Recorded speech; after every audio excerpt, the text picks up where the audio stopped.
Hi friends, welcome to Divakar Physics. So in this video we'll solve some 1 marks MCQs in ICSE Maths class 10. So let us start. Question number 1 is like this. If matrix A is of order 3 by 2 and matrix B is of order 2 by 2, then matrix AB is of the order 3 by 2, 3 by 1, 2 by 3, 1 by 3. So इसमें होता क्या है, जब हम multiplication करते हैं तो जैसे ए मैट्रिक्स हम लेते हैं, इसका ऑर्डर यदि m इंटू एन है तो ये एक्चुअली होता है रो बाय कॉलम. तो दूसरा मैट्रिक्स b, इसका ये जो कॉलम है ये सेम होना चाहिए रो के साथ. ठीक है, यहाँ n है तो यहाँ n ही होना चाहिए. ये दूसरा भी हो सकता है. तो इसका आंसर आएगा एक नया मैट्रिक्स जिसका ऑर्डर होगा ये फर्स्ट एंड लास्ट. देखिए सिंपल. तो m इंटू पी यानी m बाई पी होगा इसका ऑर्डर. ठीक है, तो ये दोनों इक्वल होना चाहिए. This is the condition for multiplication, validity of multiplication. जब आंसर आता है तो हमारे पास ये आएगा. तभी यहाँ हम क्वेश्चन में देखते हैं कि पहला मैट्रिक्स है 3 by 2 और दूसरा है 2 by 2. तो इसका मतलब 3 by 2 इंटू बी 2 by 2. तो देखिए ये दोनों इक्वल है, होना ही चाहिए. तो इसका आंसर होना चाहिए first and last. So 3 by 2, तो आंसर होगा 3 by 2. तो ये फर्स्ट ऑप्शन आपका राइट है. ओके, सो इस तरह से आप देख सकते हैं. सेकंड क्वेश्चन है percentage share of SGST of total GST for interested sale of an article is. तो ये 50% होगा. तो 50% सेंट्रल लेगा और 50% स्टेट गवर्नमेंट लेगा. ठीक है, तो ये 50% उसमें डिवाइड होता है. नेक्स्ट क्वेश्चन है ABCD is a trapezium with AB parallel to DC. The triangle AOB is similar to, so AOB is similar to COD होगा. ओके, तो कारण क्या है, ये एंगल इसके साथ इक्वल हो जाता है, alternate angle, because this are parallel. और ये एंगल इसके साथ. अच्छा है तो आप ये दोनों भी ले सकते हैं वर्टिकली अपोजिट एंगल. तो देखिए तीनों एंगल इक्वल है. तो हमारे पास यदि दो एंगल्स इक्वल होते हैं करेस्पॉन्डिंग एंगल्स, तो टू ट्राइंगल्स आर सिमिलर. तो AOB is similar to COD. तो A के करेस्पॉन्डिंग में C है, तो COD is similar. Next question है the mean proportional between 9 and 16 is 25, 144, 7, 12. तो मीन प्रोपोर्शनल होता है 9 and 16. 9 and 16, yes. तो अब इसका मीन प्रोपोर्शनल में बीच में जो होगा तो बीच में x आ जाएगा. So let x be the mean proportional. लेकिन प्रोपोर्शनल में 4 टर्म्स होते हैं. तो 9:x is equal to x:16. इस तरह से कीजिए. ठीक है, तो ये हो जाएगा x² is equal to 9 into 16. तो x is equal to √9 into 16. तो mean proportional between m and n. तो आप ऐसे डायरेक्ट फार्मूला भी याद रख सकते हैं. Mean proportional between p and q, √p/q terms. m and n है √m into n. Mean proportional between a and b, √a into b. तो ऐसे याद कर सकते हैं. नहीं तो ये बेसिक मेथड है आप इसको यूज़ कर सकते हैं। जो मीन प्रोपोर्शनल है वो बीच में आएगा, और क्योंकि प्रोपोर्शन में 4 टर्म्स होते हैं तो एक्स को 2 बार लिखना है, तो इस तरह से याद कीजिए। ये मल्टीप्लिकेशन में है तो इसका अलग से लिख सकते हैं। तो 12 is the answer, 12 is the answer. तो ये ऑप्शन करेक्ट। नेक्स्ट क्वेश्चन है, a man deposited ₹500 per month for 6 months and received ₹3,300 as the maturity value. The interest received by him is, अभी देखिए 500 पर मंथ यदि deposit करते हैं 500, तो 6 months के लिए हमारा प्रिंसिपल वैल्यू हो जाएगा ये 3000। तो 3000 हमने डिपॉजिट किया, हमें मिल रहा है 3300 मैच्योरिटी वैल्यू। तो जो एक्स्ट्रा अमाउंट है वो हमारा इंटरेस्ट हो गया। सो 300 इज़ द इंटरेस्ट, ये इंटरेस्ट है। चलिए नेक्स्ट क्वेश्चन हम देखते हैं। The solution set representing the following number line is this, तो गिवन। तो यहाँ पर नंबर लाइन में देखिए ये पूरा कंप्लीट लाइन है, तो इसका मतलब ये फ्रैक्शन, डेसिमल्स, वैल्यू सब इंक्लूडेड, तो रियल नंबर इंक्लूड है। So x belongs to real number, ये सब ठीक है। अभी देखिए जो हॉलो सर्कल है तो ये इसका मतलब 2 इंक्लूड नहीं है, तो 2 इंक्लूड नहीं है। और ये डार्क सर्कल है, कंप्लीट सर्कल है, ये -3 इंक्लूड है सॉल्यूशन से। तो -3 इज लेस देन और इक्वल टू एक्स, तो ये हो सकता है, ठीक है। जैसे इसमें इंक्लूड नहीं किया, इक्वल टू नहीं लिखा, तो ये दोनों नहीं होगा। तब इसमें भी इंक्लूड है, तो ये दोनों में से एक सेट है, एक सही आंसर है। चलिए आगे देखते हैं। एक्स लेस देन 2, ठीक है, तो 2 से कम बोल रहा है, ये सही है। देखिए इक्वल टू नहीं लगा है इसमें, तो ये 2 इंक्लूड नहीं है, सही में नहीं है ये हॉलो सर्कल। इसमें इंक्लूड किया है, इक्वल दिया है, तो ये नहीं होगा। तो यही फर्स्ट ऑप्शन राइट होगा, because dark circle number include करना है और हॉलो सर्कल इंक्लूड नहीं करना। तो इस तरह से हम समझ सकते हैं। नेक्स्ट है, the first 3 terms of an AP is are 1, 9 and 17। Then the next 2 terms, अभी इसमें डिफरेंस देखिए कितना हो रहा है। इसमें कॉमन डिफरेंस सेम होता है और हर एक टर्म के बीच में वही डिफरेंस रहेगा, दैट इज़ AP। जैसे मान लीजिए 2, 5, इसके बीच में क्या डिफरेंस 3 हो गया है ना, फिर यहाँ पर 8 होगा, इसका भी डिफरेंस सेम होना चाहिए। तो ऐसे इसको बोलते हैं AP। अभी डिफरेंस होता है second term minus first term, तो कॉमन डिफरेंस हो रहा है 8, तो हर एक टर्म में डिफरेंस 8 होना चाहिए। अभी 17 + 8 करेंगे 25 हो जाता है, तो यानी कि 17 और 25 में 8 का डिफरेंस रहेगा, 25 - 17, क्योंकि 17 में मैंने ऐड कर दिया 8, क्योंकि सब बड़ा, ये पॉजिटिव है और ये इंक्रीजिंग है, इंक्रीजिंग टर्म्स।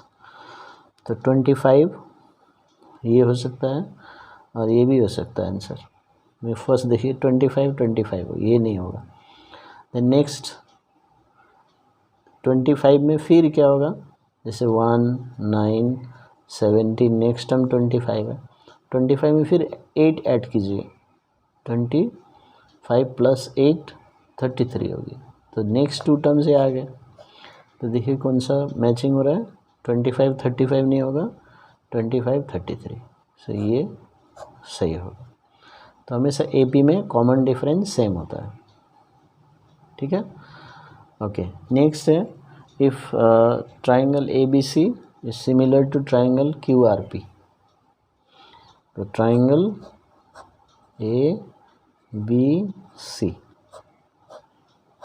और जब हम ऐसा लिखते हैं तो करेस्पॉन्डिंग तरीके से लिखते हैं। जैसे ए के साथ क्यू वर्टेक्स हो गया, बी के साथ सेकंड में बी लिखा है, सेकंड में आर लिखा है, तो देखिए बी इस साइड में है लेफ्ट साइड में, आर भी इस साइड में लेफ्ट साइड का वर्टेक्स होगा। सी पी, तो सी उस साइड में राइट साइड में, पी भी राइट साइड का वर्टेक्स हो गया। तो इस तरह से कॉरेस्पॉन्डिंग वर्टेक्स के साथ हम लिखेंगे। तो अभी सिमिलर जो ट्राइंगल का कॉरेस्पॉन्डिंग साइड्स आर प्रोपोर्शनल, तो वो प्रोपोर्शन सेम रहेगा। अभी देखिए यहाँ पर ए बी हम लिखेंगे, तो ए बी के नीचे पक्का क्यू आर लिखेंगे, ठीक है, A B Q R, A B is corresponding to Q R, तो A B by Q R, A B by, देखिए A B by Q R, A B by Q R, A B by P Q, तो ये दोनों ठीक मिल रहे हैं। Okay, देखेंगे तो ये दोनों में से राइट होगा। अभी दूसरा देख लीजिए B C by R P, B C R P, देखिए बेस बेस, और यहाँ भी देख सकते हैं second and third letter, second and third letter, ऐसे भी देख सकते हैं, तो ये भी सही हो रहा है, तो यही सही है।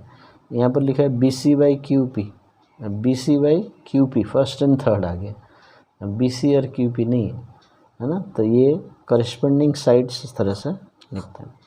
तो यहीं से भी आप देख सकते हैं, यदि आपने कॉरेस्पॉन्डिंग वर्टेक्स अच्छे से लिखा है तो first letter, second letter, third letter, इसके हिसाब से आप लिख सकते हैं। तो फर्स्ट ऑप्शन इज करेक्ट। चलिए नेक्स्ट क्वेश्चन में जाते हैं।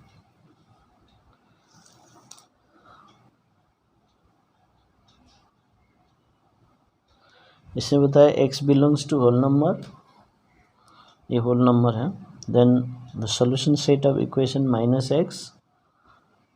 Minus x is greater than -7। तो इसका मतलब क्या है, जब ये माइनस रहते हैं दोनों, हम नॉर्मल इक्वेशन रहता है, इक्वेशन में हम क्या करते हैं, ये काट देते हैं, ठीक है, तो x इज इक्वल टू 7 आ जाता है। लेकिन जब इन इक्वेशन की बात होता है तो हम इसको यदि कैंसिल नहीं कर सकते, सिर्फ कैंसिल करेंगे तो रॉन्ग हो जाएगा। तो जब हम कैंसिल कर देते हैं तो हमारा आएगा x इज़ लेस देन 7, याद रखिए। तो ये साइन उल्टा हो जाता है। ओके, तो ऐसे करके याद रखिए। जैसे हम एग्जांपल देख सकते हैं, 3 और 4, हमारा साइन ऐसा रहता है, 4 इज़ ग्रेटर देन 3, लेकिन हम यदि माइनस लिख देते हैं तो क्या हो जाता है, ये देखिए बड़ा हो जाता है, तो -3 ग्रेटर देन -4, लेकिन साइन हटा के सोचिए 3 और 4, तो ये देखिए उलट जाए, जैसे मैंने यहाँ समझाया। तो यहाँ भी -x ग्रेटर देन -7, ये है क्वेश्चन। तो अब इसको लिखना है लेस देन 7। अभी x इज़ लेस देन 7 है और होल नंबर्स है, 7 से कम होना चाहिए, तो 0, ठीक है, 0 इंक्लूड है इसमें, यहाँ भी 0 इंक्लूड है, ठीक है। तो दोनों में से करेक्ट एक हो सकता है, लेकिन देखिए लेस देन 7 है तो 6 तक होगा, और होल नंबर्स, तो ये राइट है। ओके, तो इस तरह से आप इन इक्वेशन को समझ सकते हैं।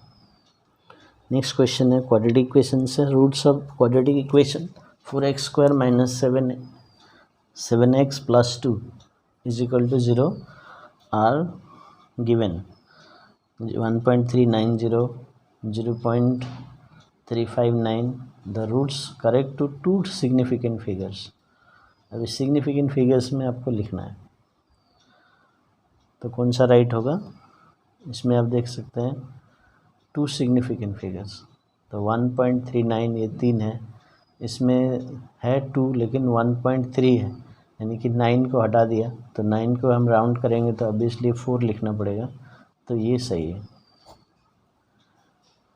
ठीक है। तो सिग्निफिकेंट फिगर्स जैसे 3.359 तो ये 3 डिजिट है, तो एक 9 को हटाना है, तो इस 5 के बदले में 6 हो जाएगा राउंड में, तो 0.36, तो ये राइट होगा।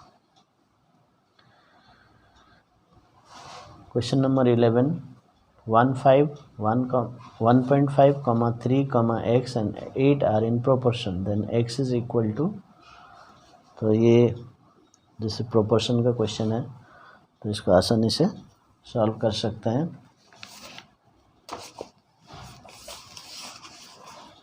तो क्या करेंगे, जो 1.5:3 x is equal to x is to 8, तो ये आपका प्रोपोर्शन है।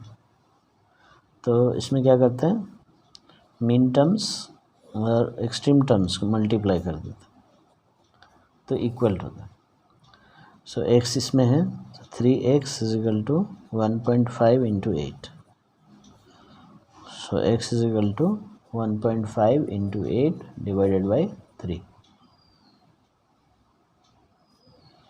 सो 8 2 4, तो हो जाएगा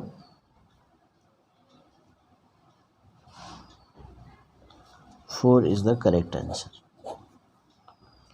ओके, समझ में आ गया ये वाला मेथड, ये हमेशा याद रखना। Okay, next is from reminder theorem.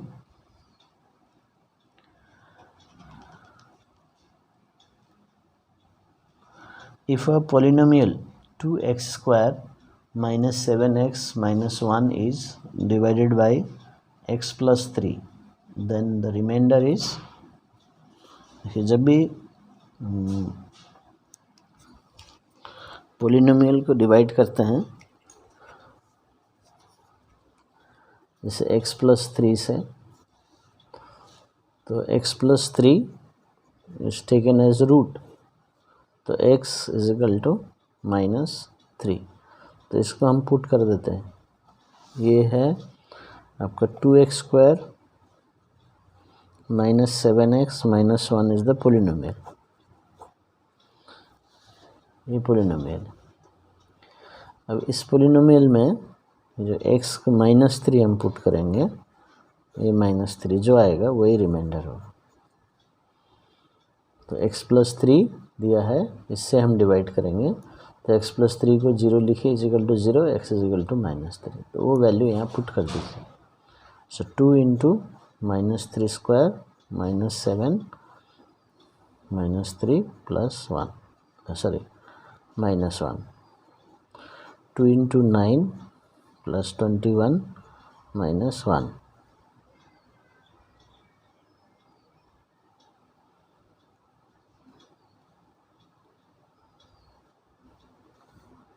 18 plus 21 -1, 39 -1, 38। ठीक है, तो अभी ऑप्शन देखिए 38 में आ जाना। नेक्स्ट है, if 73 is the nth term of AP, 3 8 13 18, then n is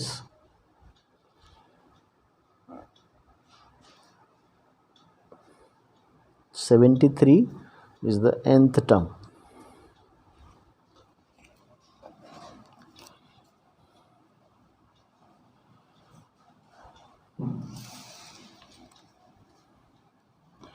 So nth term is 73. First term कितना है इसमें, फर्स्ट टर्म देखिए, फर्स्ट टर्म 3 है, और d कितना है, d आपको लिखना है, देखिए 8 3 8 13 है ना, second term minus first term कर दीजिए, 8 माइनस 3 तो 5 हो गया, या 13 माइनस 8 5, तो सब डिफरेंस 5 आ गया। अभी जनरल टर्म का फॉर्मूला है a1 प्लस n-1 d, तो ये फार्मूला है। तो a nth है 73, a1 है 3, n हमें मालूम नहीं, इसको चाहे आप ब्रैकेट में भी लिख सकते हैं, d है 5, तो 73 is equal to 3 plus 5n minus 5। 73 is equal to, देखिए इसका हम सॉल्व करेंगे तो n का वैल्यू आ जाएगा। तो n का वैल्यू आ जा रहा है 15, है ना। इसको ब्रैकेट ओपन कीजिए, फिर आपको मालूम है कैसे सॉल्व करते हैं, इक्वेशन सॉल्व कीजिए। n 15 आ रहा है, देखिए 15th term is 73, so the value of n is 15। ये 15 ऑप्शन है यहाँ पर दिया। ओके, नेक्स्ट क्वेश्चन सॉल्व करेंगे। If the roots of quadratic equation x square plus 2x plus 1 is equal to 0 are real and distinct, real and equal, distinct, imaginary।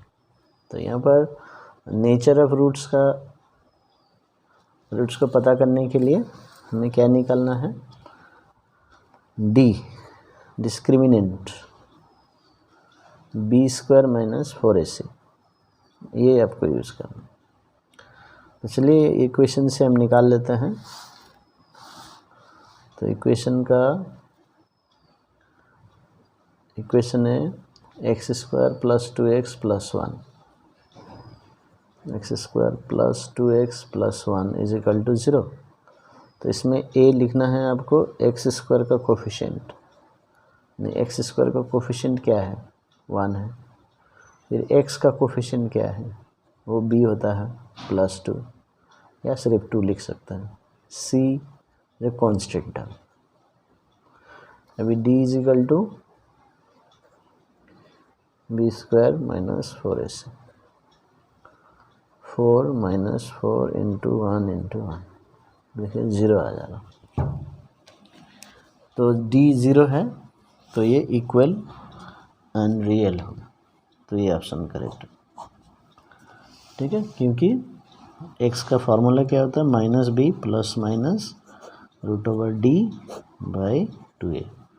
अभी ये जब d 0 आ जाता है तो देखिए इसमें इस टर्म के साथ 0 ऐड करना है और 0 सब्ट्रैक्ट करना, तो वैल्यू दोनों का एक ही रहता है। सो माइनस बी 2a, यही इसका सॉल्यूशन रहता है। तो इसलिए ये इक्वल रूट्स माना जाता है। मान लीजिए d पॉजिटिव आ गया और नॉट इक्वल टू 0, इसका कुछ ना कुछ रूट आएगा, तो उसका एक बार प्लस करना पड़ेगा, एक बार माइनस करना पड़ेगा, तो ऑब्वियसली डिस्टिंक्ट हो जाएंगे। ठीक है, और d नेगेटिव आता है तो नेगेटिव नंबर का रूट रियल रूट नहीं होगा, तो वो इमेजिनरी उसका रूट्स हो जाएंगे। तो ये कॉन्सेप्ट है। ठीक है, so real root, the roots of the quadratic equation depends on discriminant, d is equal to b square minus 4ac, ये आप पता कीजिए। नेक्स्ट क्वेश्चन है, which of the following statement is not true? All identity matrices are square matrix. Okay, all null matrices are square matrix. For a square matrix, number of rows is equal to number of columns. ठीक है, square matrix, a square matrix all of whose elements except those in leading diagonals are 0 is the diagonal matrix। तो सब ठीक है, लेकिन ये second part wrong. ठीक है, सो नॉल मैट्रिसेस बने वो स्क्वायर मैट्रिक्स होने की ज़रूरत नहीं है, ऐसा भी हो सकता है, ऐसा भी हो सकता है, जीरो मैट्रिक्स, तो स्क्वायर होने का ज़रूरत नहीं है। नेक्स्ट है 16, if x minus 2 is the factor. अभी फैक्टर थ्योरम से है। अभी जब फैक्टर होता है तो डिवाइड होता है। ठीक है, डिवाइड होता है और डिवाइड मतलब कंप्लीट डिवीजन होगा, तो रिमाइंडर हमेशा 0 होना चाहिए। तो x माइनस 2 से जब डिवाइड करते हैं, यदि वो फैक्टर है तो उसका रिमाइंडर पक्का 0 होगा। ठीक है, तो यही कॉन्सेप्ट हम लगा के सॉल्व कर सकते हैं। जैसे x minus 2 is equal to 0, तो x का वैल्यू 2 आ गया। अभी 2 को यहाँ पर पुट कर देना, तो इसमें पुट करने से, क्योंकि ये फैक्टर है तो रिमाइंडर 0 होता है। जैसे 8 का फैक्टर 2 है, क्यों? क्योंकि 2 से हम 8 को डिवाइड करते हैं, 2 4 8, 0 रिमाइंडर आता है। और जब ये वैल्यू पुट करते हैं रूट्स का, तो उस पुट करने से रिमाइंडर आता है, और रिमाइंडर आना चाहिए 0 क्योंकि ये फैक्टर है, तभी हम k के वैल्यू निकाल पाएंगे। तो यहाँ पर P2 हो जाएगा 2 cube plus 2 into 2 square minus 13 into 2 plus k is equal to 0। यही रिमाइंडर है। Remainder is equal to P2, x के बदले में 2 लगाना है, वो रिमाइंडर होना चाहिए। अभी फैक्टर है तो रिमाइंडर 0 होगा। तो अभी इसको सॉल्व कर दीजिए, k का वैल्यू आ जाएगा। तो ये 8 plus 8 16 minus 26 plus k is equal to 0। तो सॉल्व कीजिए, -10 16 minus 26 minus 10 plus k 0, k is equal to 10 आ जाएगा। तो this is the answer, this is the value of k। तो ऑप्शन देखिए, ये k का वैल्यू 10। तो इस तरह से सॉल्व कर सकते हैं। So thank you for watching my video.